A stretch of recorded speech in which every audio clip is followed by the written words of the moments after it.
Філіп Інгрем, полковник військової розвідки Великої Британії у відставці. Він був старшим офіцером розвідки британської армії. Вітаю вас в нашій програмі, полковнику Інгрем. Радий знову поспілкуватися. Вдячний за запрошення. Північна Корея перекинула в Курську область військовослужбовців, маючи на меті розпочати ще один повномасштабний наступ на українську армію, а також звільнити Курську область і навіть просунутися вглиб української території у разі успіху. Тим часом Росія може спробувати здійснити замах на українське політичне керівництво, про це заявив колишній міністр закордонних справ України. Про це повідомляє The Economist. Як ви оцінюєте поточні події у війні в Україні? Я думаю, що це дуже цікаво. Ведення північнокорейських військ для участі в бойових діях разом з російськими військами показує, наскільки складно росіянам вербувати людей для участі в бойових діях на передовій. Намагання інтегрувати північнокорейців, навіть якщо ви практикувалися і тренувалися з ними протягом багатьох років, було б дуже складне в реалізації, враховуючи мовні бар'єри та проблеми, пов'язані з різною тактикою та всім іншим. І тому, припускаю, вони будуть використовуватися в першу чергу в Курській області, а далі буде видно, чи можна буде їх належним чином інтегрувати. Все ж таки, це демонструє відчай росіян. Видання The Washington Post повідомило про телефонну розмову між Дональдом Трампом і Володимиром Путіним. За даними Washington Post, Дональд Трамп нагадав Путіну про значну військову присутність американських військ у Європі та попросив Путіна не йти на ескалацію у цій війні. Однак Кремль заперечує факт цієї телефонної розмови між Володимиром Путіним і Дональдом Трампом. Яка ваша думка з цього приводу? Так, я вважаю це дуже цікавим, дійсно. І я думаю, що багато хто з ваших глядачів зрозуміє, що за цим стоїть російська психологія і психологія російської розвідки. І я думаю, що це критично важливо для розуміння того, що сталося. Я підозрюю, що був телефонний дзвінок. Чи то безпосередньо між президентом Трампом і Володимиром Путіним, чи між тими, хто працює на них. Це незрозуміло, але я підозрюю, що сталося те, що команда Трампа пригрозила Владіміру Путіну. Але ми бачимо це з боку команди Трампа, яка погрожує Хамасу та іншим організаціям по всьому світу, припускаючи, що як тільки Трамп стане 47-м президентом і прийме присягу, він почне вживати рішучих заходів. Він скаже: «Готуйтеся до переговорів. В іншому випадку ми припинимо всю вашу підтримку». Але цікаво було те, що російська відповідь на заперечення телефонного дзвінка так і не відбулася. Адже це вийшло від Пескова, який є найбільшим джерелом дезінформації, що надходить з Москви. І, як правило, це голос дезінформації, який лунає щоразу, коли він хоче, щоб світ вважав це серйозним. І відразу ми виявляємо, що російське державне телебачення починає транслювати оголені фотографії Меланії Трамп, дружини Дональда Трампа, коли вона була моделлю, і це розтиражовується по всьому російському національному телебаченню. Для мене, якщо я розглядаю це з точки зору офіцера розвідки, я припускаю, що з точки зору російського розвідника, це чиста погроза Путіна Трампу. І це Путін, як я вважаю, говорить Дональду Трампу: будь обережний з погрозами, бо в мене, можливо, є щось, чим я можу тебе зганьбити або пригрозити. І це, як мені здається, той меседж, яким він хотів відповісти. Отже, як відомо, певна форма телефонної розмови точно була, чи це був прямий дзвінок від Трампа до Путіна, ймовірно, ні, але точно між їхніми командами. І тому, коли Песков заперечує це, я думаю, він дуже обережно спростовує саме те, що не було прямої розмови між Путіним і Трампом, але загроза все ж прозвучала у відповідь. Тож буде цікаво подивитися, як це буде розвиватися. Щодо погрози Дональда Трампа росіянам не йти на ескалацію, я не думаю, що Володимир Путін збирається слухати. І тому, коли справа доходить до того, що навіть якщо нове президентство Дональда Трампа почнеться зі спроб форсувати якусь форму мирних переговорів, я не думаю, що росіяни збираються поступатися. І тому, якщо президент Зеленський розіграє свою дипломатичну карту так само добре, як він це робив протягом останніх майже 3 років, то він дозволить Володимиру Путіну зробити помилки.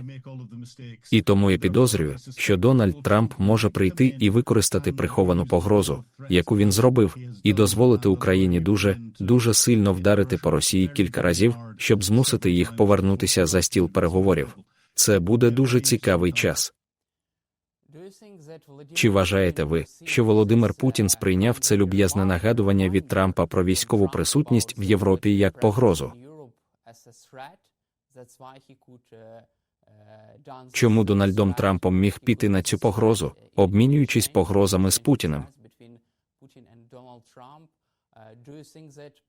Чи вважаєте ви, що Путін відчував себе приниженим після цього телефонного дзвінка чи цього обміну повідомленнями між командами Трампа і Путіна? Я не сумніваюся, що Путін відчував себе приниженим. Я не сумніваюся, що Путін і його команда зробили все можливе, щоб Дональд Трамп потрапив до Білого дому, але їм не довелося докладати багато зусиль, тому що демократи зазнали такої невдачі на цих виборах, що вони виконали всю роботу за них.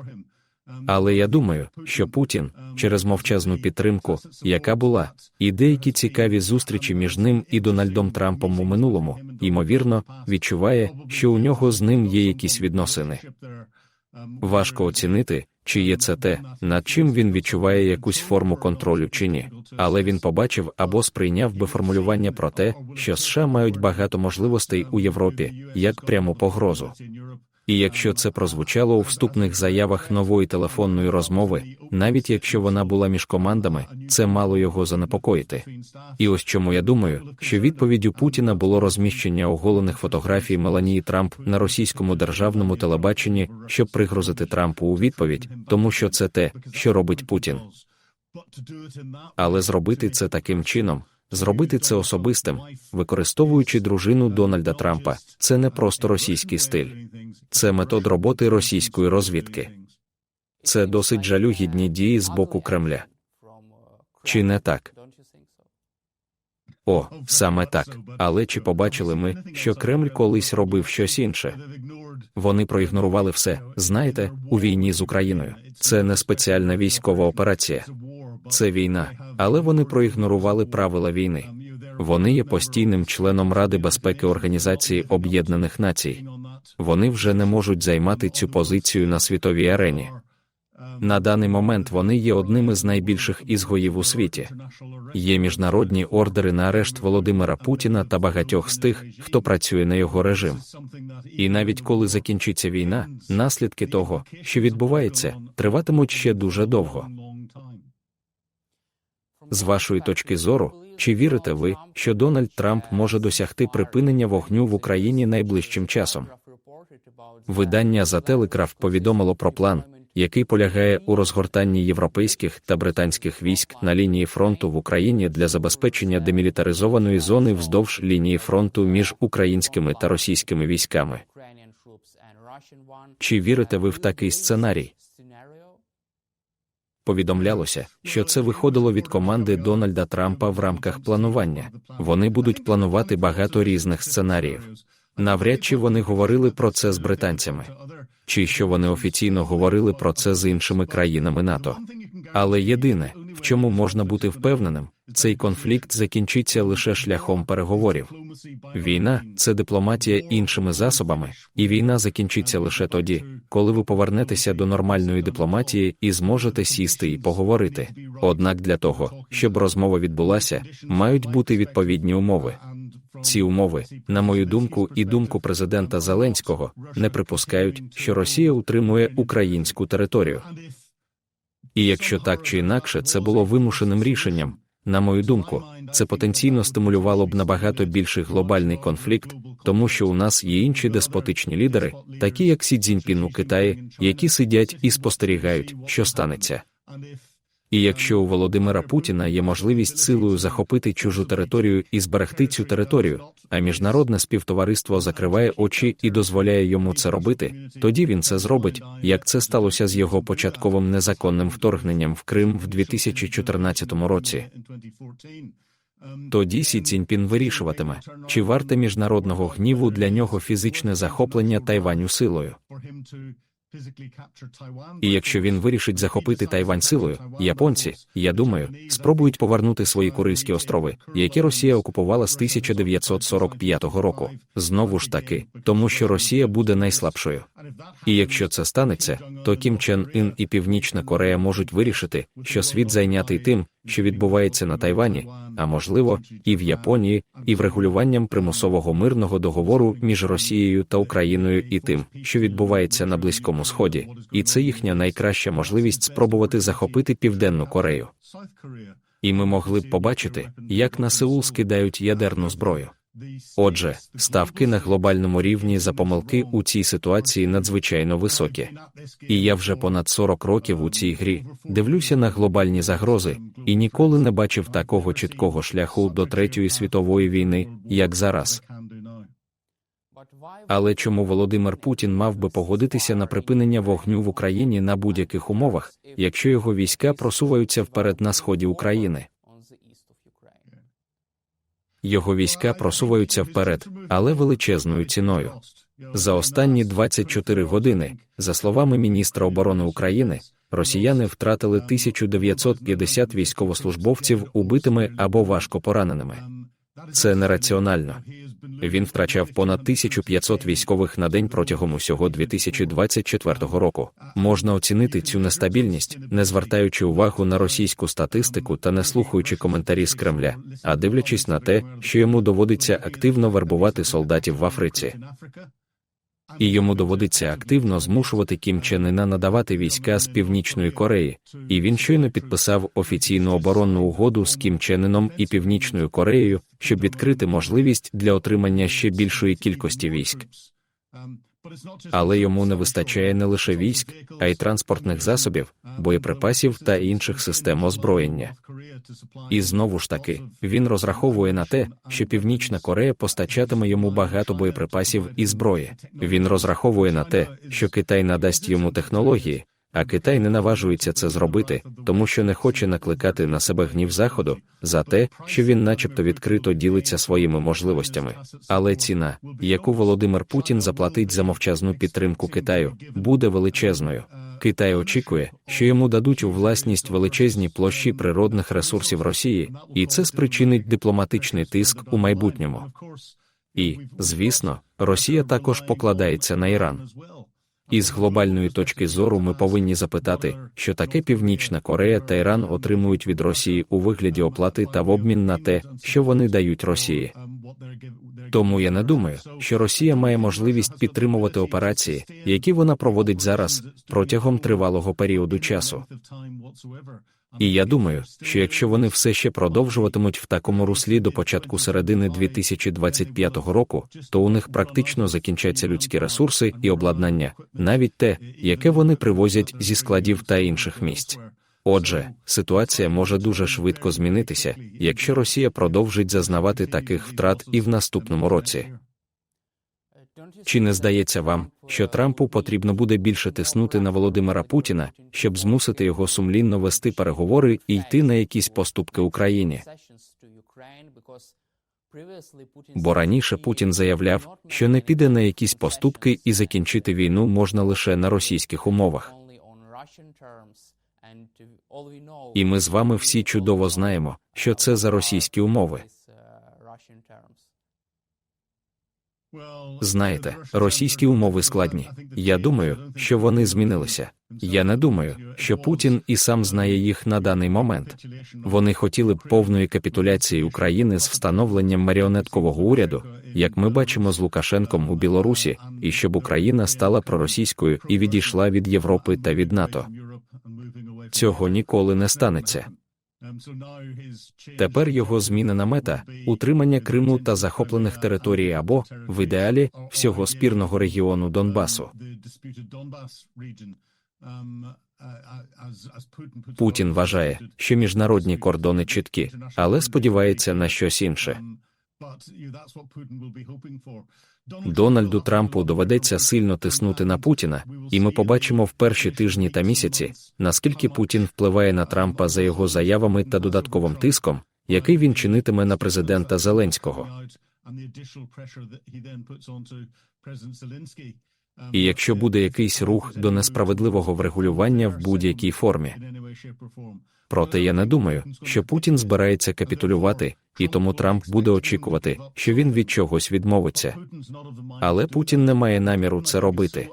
Я думаю, Путін настільки ізольований у своєму маленькому осередку людей, які йому кажуть те, що він хоче почути, і тому, як і раніше, вважаючи, що він контролює ситуацію в цілому та може впливати на події, він просто впиратиметься, як у нас кажуть у Великій Британії, і не поступиться ані на крок.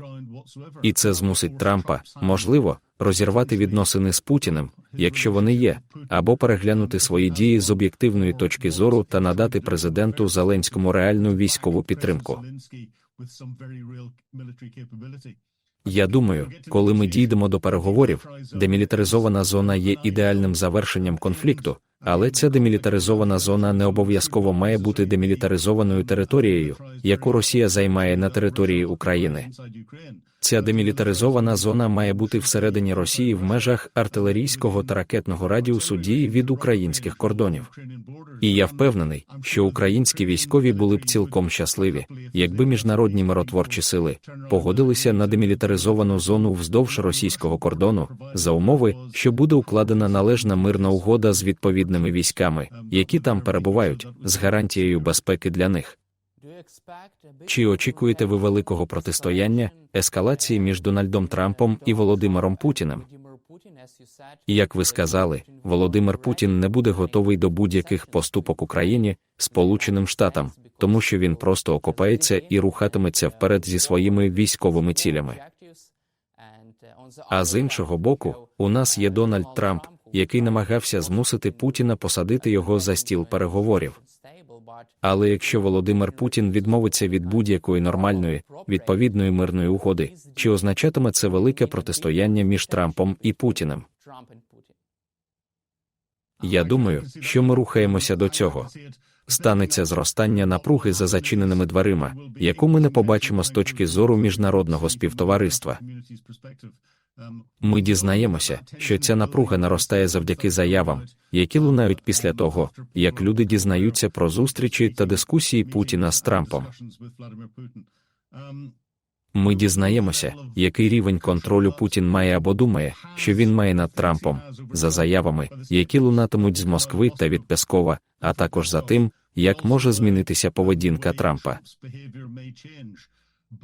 Але на якомусь етапі ці відносини повинні вийти в публічне середовище, і я думаю, якщо Путін не піде на жодні поступки,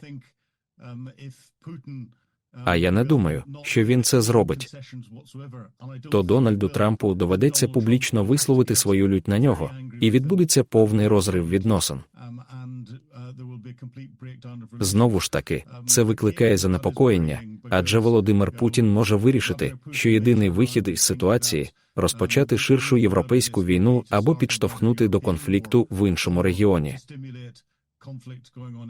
Отже, він має певний контроль над Кім Чен Іном у Північній Кореї і може підштовхнути його до дій, які відволікатимуть увагу Америки в іншому напрямку. Саме тому, як я вважаю, європейські країни дуже стурбовані, адже в світі назрівають конфлікти в 3 регіонах. Ви знаєте, в Європі між Росією та Україною, на Близькому Сході та в Південно-Східній Азії. З глобальної точки зору, найновішою загрозою є Росія та Україна, а також те, що Росія робитиме далі. Але в довгостроковій перспективі найгіршим конфліктом буде конфлікт, що розвиванеться в Південно-Східній Азії, тому що це матиме великий вплив на весь світ.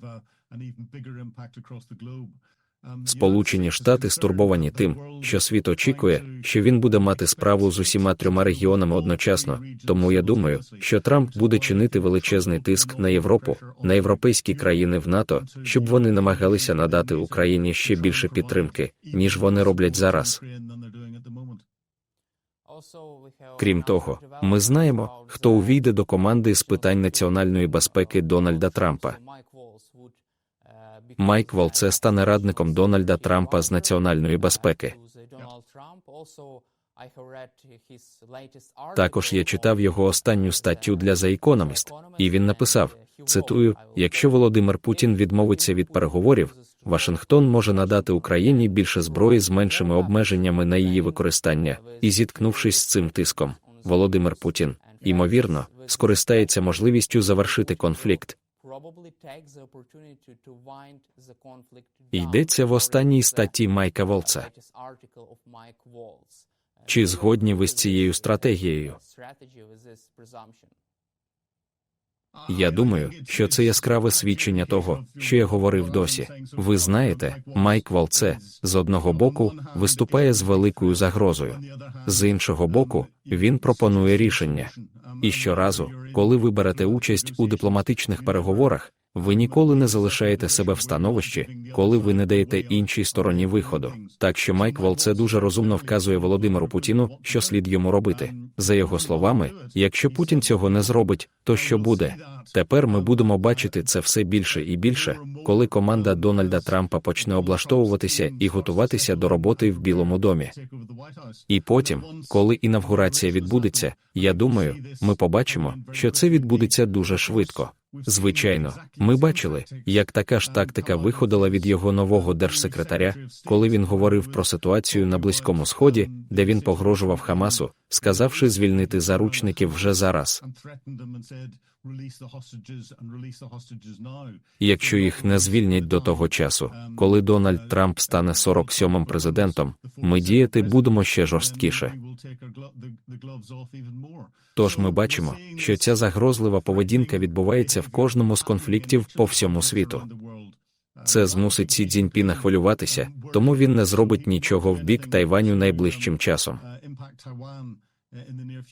Але я думаю, що в цілому, якби я був Володимиром Путіним і мислив логічно, чого Путін не робить, я б дуже хвилювався. Якби я був президентом Зеленським, знаючи, що я вмію бути дипломатом на міжнародній арені, я б співпрацював та залучав на свій бік людей, я буду дуже щасливий, якщо він продовжуватиме це робити. Тож я не вважаю, що прихід Дональда Трампа буде таким поганим, як багато хто міг передбачати. Чи означає це, що Дональд Трамп буде найгіршим сценарієм, гіршим президентом для Володимира Путіна, ніж Камала Гарріс?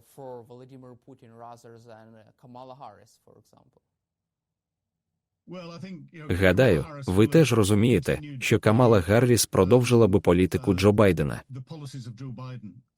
І ці політики були значною мірою впливом внутрішньої політики США та реальних відмінностей між республіканською та її демократичною партіями.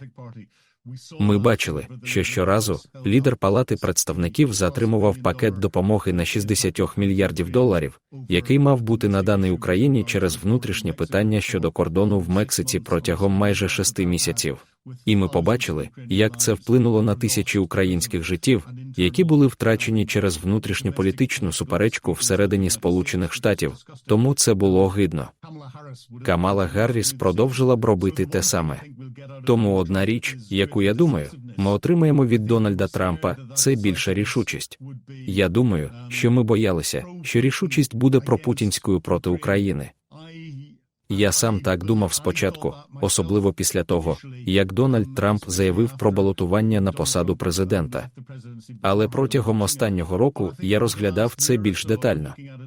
І я думаю, як ви кажете, може бути і навпаки. Президентство Дональда Трампа може стати найгіршим, що ставалось з Володимиром Путіним. Також європейські лідери намагаються з'ясувати, чи зможуть вони продовжити військові зусилля України, якщо Дональд Трамп вирішить припинити надсилання допомоги Україні. Про це повідомляє Bloomberg. Чи справді європейські країни можуть замінити американську допомогу Україні? Військову допомогу, я маю у увазі. Я не думаю, що європейські країни можуть замінити військову допомогу США Україні. Але що вони можуть зробити? Так, це збільшити свою підтримку і надати, ймовірно, рівно стільки, щоб Україна могла продовжувати захищатися від російської агресії. І якщо європейські країни дійсно збільшать свої військові виробничі потужності, про що ведуться дебати, тоді президент Трамп може змусити європейські країни це зробити. Ми чули його або бачили під час його останнього президентства, коли він чинив тиск на країни НАТО, щоб вони платили мінімум 2% свого внутрішньовалового продукту НАТО, оборонній стороні, за виконання зобов'язань перед НАТО. Багато країн цього не робили. І після того, як він погрожував, багато країн піднялися до цих 2% від ВВП. Він може сказати 3%. І якщо він змусить європейські країни збільшити свої оборонні бюджети, то це збільшить здатність цих країн надавати підтримку Україні. Отже, я бачу потенціал для збільшення європейської підтримки, але чи може вона замінити її в короткостроковій або середньостроковій перспективі? Ні. Якою ви бачите позицію Дональда Трампа щодо НАТО? Чи може він і чи вийде з НАТО з вашої точки зору? Я не думаю, що він вийде з НАТО. НАТО – це оборонний військовий альянс, але є також багато політичних меседжів, які походять від нас і від Америки. Верховний головнокомандувач Об'єднаних Збройних сил НАТО завжди є американським офіцером, тому що це дає йому вплив на Європу, а також на Сполучені Штати в Європі, а також дозволяє йому тримати свій північний кордон під дещо більшим контролем і чинити тиск на них.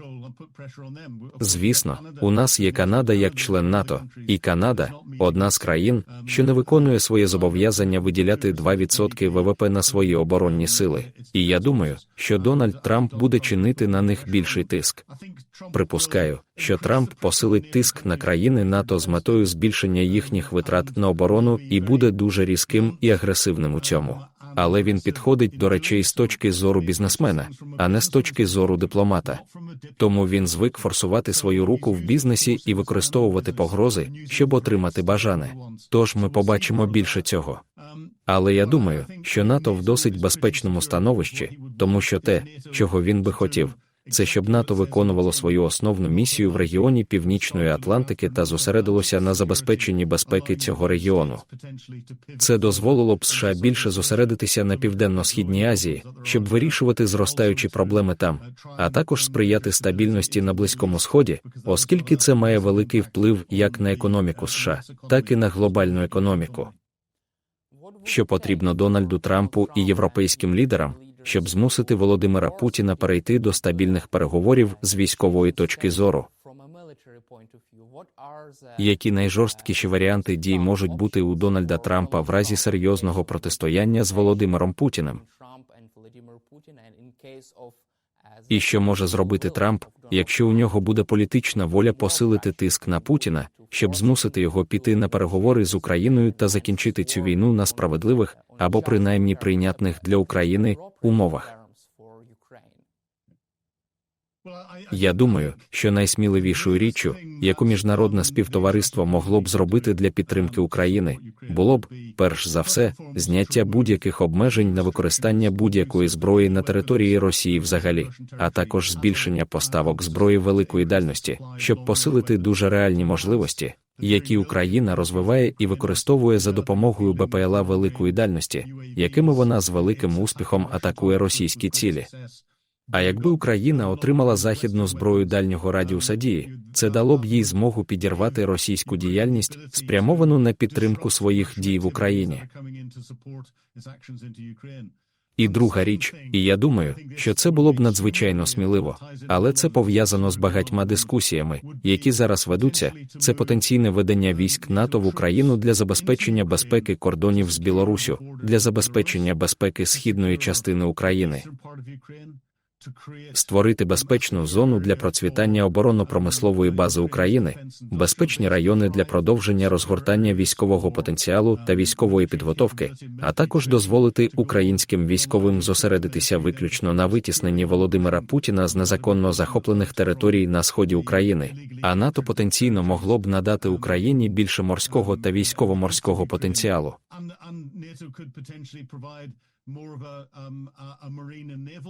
Оскільки тоді вона плануватиме операції з повернення Криму. Але це було б дуже сміливо, тому що це означало б кинути виклик Путіну і перетнути його лінії ще більше, ніж просто червоні лінії, перетнути лінію екзистенційної загрози для Росії.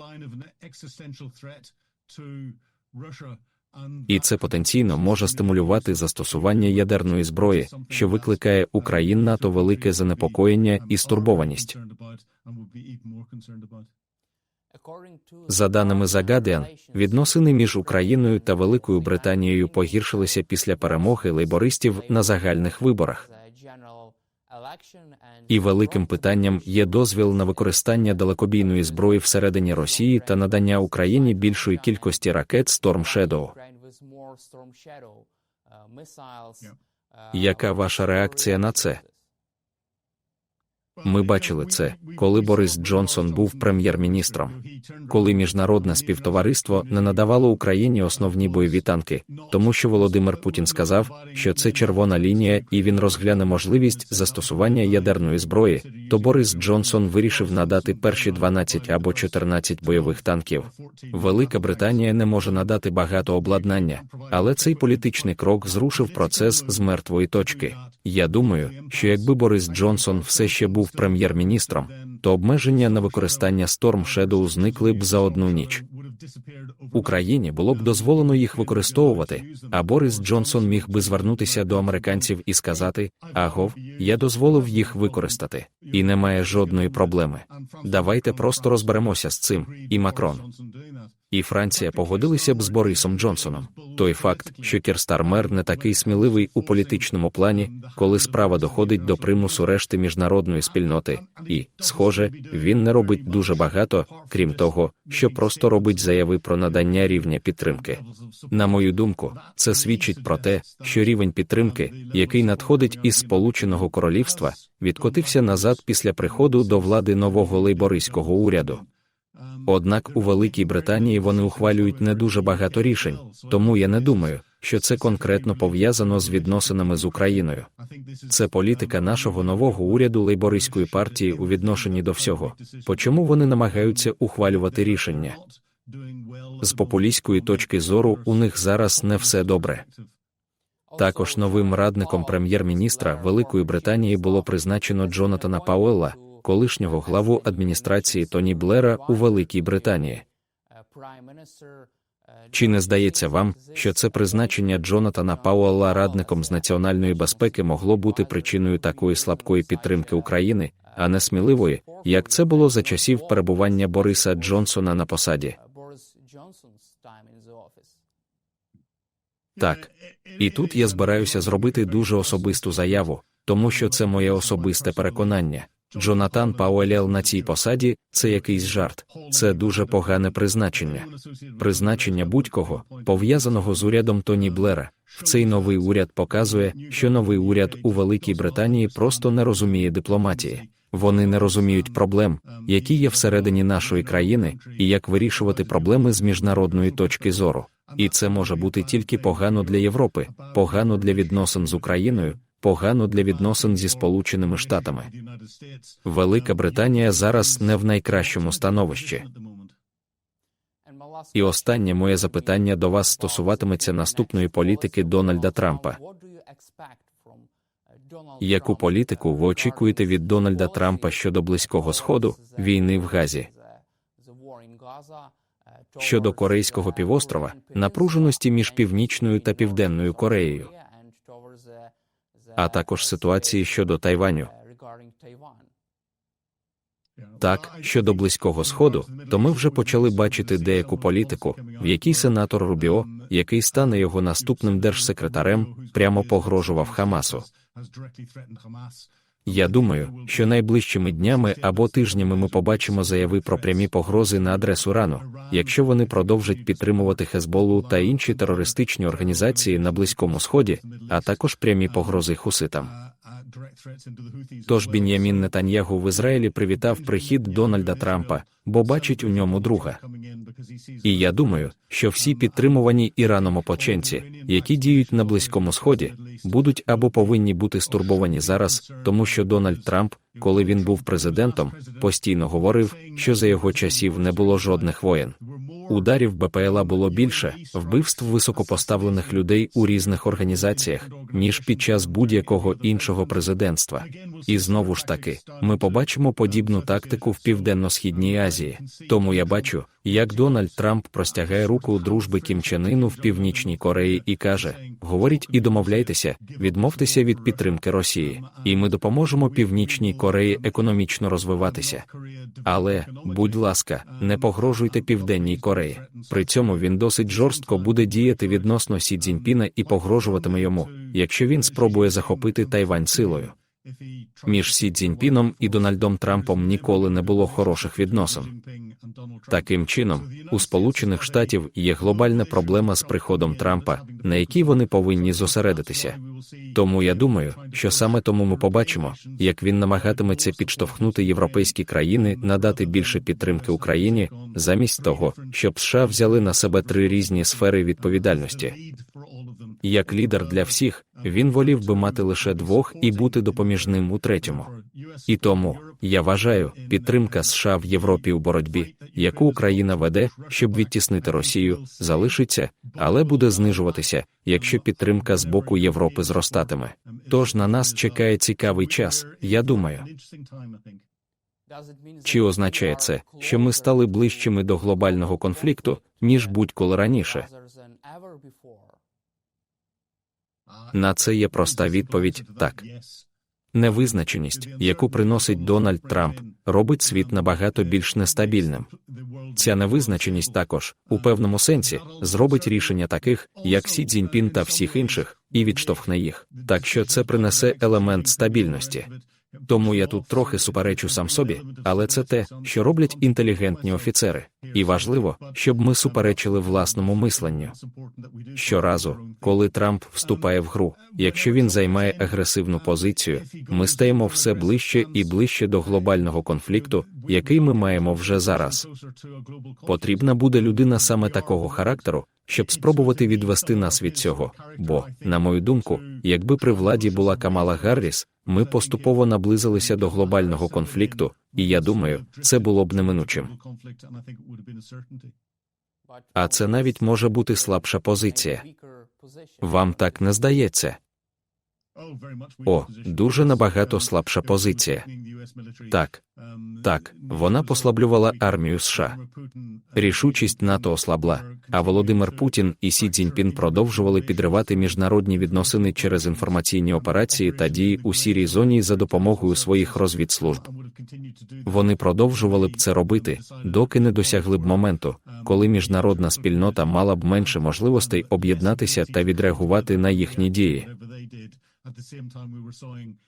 Водночас ми спостерігали зміцнення того, що називають віссю зла – Росія, Китай, Північна Корея та Іран, і це зростаюче партнерство справді викликає велике занепокоєння.